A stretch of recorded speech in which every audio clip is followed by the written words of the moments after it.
विद्याधामच्या वतीनं आपण एक ऐतिहासिक आणि महत्वाकांक्षी प्रकल्प पूर्ण केलेला आहे। 101 सूर्यनमस्कार शतकवीर उपक्रम असं आपण नाव दिलेलं आहे।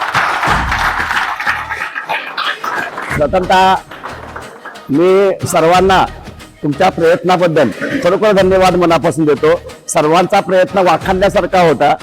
साधारणपणे आपण ग्रंथात म्हटल्या पद्धतीने युवा वृद्धोती वृद्ध व्हा, आमचा तो एक युवा अवस्थेत बसला तिथं पासून शहा काकी, पवार मॅडम आणि ह्या सगळ्या काकी किंवा आपण सगळेजण सगळ्या वयोगटात लोक आहोत। आपण खूप चांगल्या पद्धतीने सूर्यनमस्कार घातलेले आहेत आणि उपक्रमाला दाद दिलेली आहे। त्यामुळे मी संस्थेच्या वतीनं सगळ्यांचं पुनश्च एकदा अभिनंदन।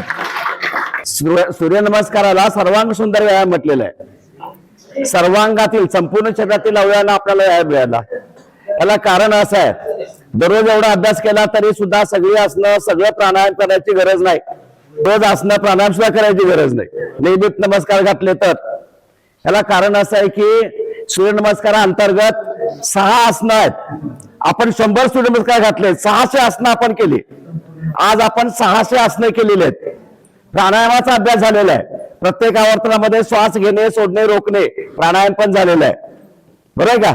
म्हणजे प्राणायामाचा अभ्यास, त्याच्यानंतर आसनांचा अभ्यास आणि सूर्य मंत्राचं सामर्थ्य ते पण आम्हाला मिळालेलं आहे। आणि सूर्यदेवतेची उपासना 4-5 फायदे आपण घेतलेले आहेत। आणि त्यामुळे ही साधना खरं आपल्या ग्रंथात सांगितल्या पद्धतीनं सर्वांग सुंदर व्यायाम या सदराखाली ती मोडते। मध्ये भाग घेतल्यामुळं संस्थेच्या वतीनं सर्वांना धन्यवाद देतो मनापासून। खूप छान वाटलं मला सुद्धा।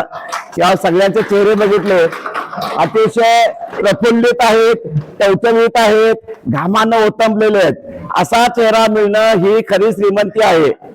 काय दागिने घेऊ नका, तिथं काय दागिने घालू नका, चेन घालू नका, अंगठ्या घालू नका, स्त्रियांनी ते काय बाकीचं फॅशन करू नका। एवढं करा, हा खरा दागिना समजायला हरकत नाही। थांबतो, धन्यवाद।